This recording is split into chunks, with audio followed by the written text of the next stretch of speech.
खड़े हो जाओ।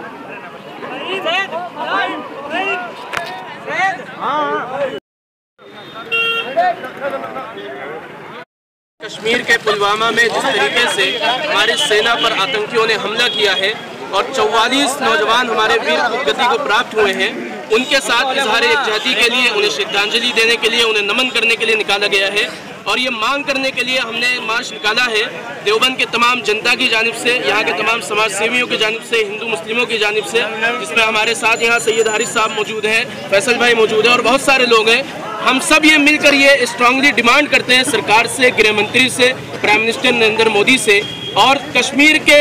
राज्यपाल सत्यपाल शर्मा से कि आप लोग क्या कर रहे थे,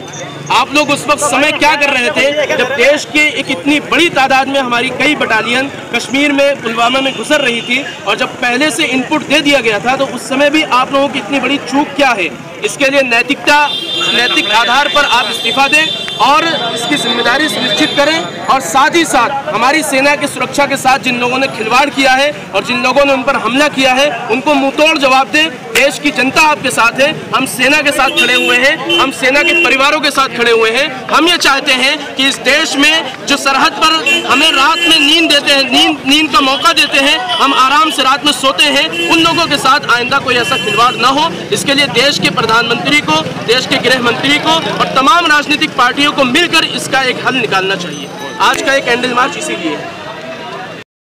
और हम उन फौजियों के घर वालों के गम में शरीक हैं और हम ये कहना चाहते हैं कि जब इतनी बड़ी फौज कहीं मूव करती है उससे पहले आपने उनकी सुरक्षा के लिए कोई ऐसा इंतज़ाम क्यों नहीं किया कि जिससे उनको आने वाली कोई परेशानियों का सामना करना पड़े। तो इसके लिए IB और क्या नाम कहते हैं LIU वगैरह वाले, सुरक्षा एजेंसी वाले सब जिम्मेदार हैं, उनको भी इसकी जिम्मेदारी लेनी पड़ेगी और आइंदा के लिए पूरा उनका इंतज़ाम किया जाए और सिर्फ फौजियों के घर वालों को पूरा मुआवजा दिया जाए, बल्कि 1 करोड़ या 50 लाख से कम का मुआवजा न दिया जाए। अब उनके घर वालों के लिए ये भी एक बहुत बड़ा सहारा है, उनको ज़्यादा से ज़्यादा मुआवजा दिया जाए, मेरी मांग ये भी है। पुलवामा में जो आतंकवादी हमला हुआ है, आज हम लोगों ने दरवाजे पर सभी धर्मों के लोगों ने,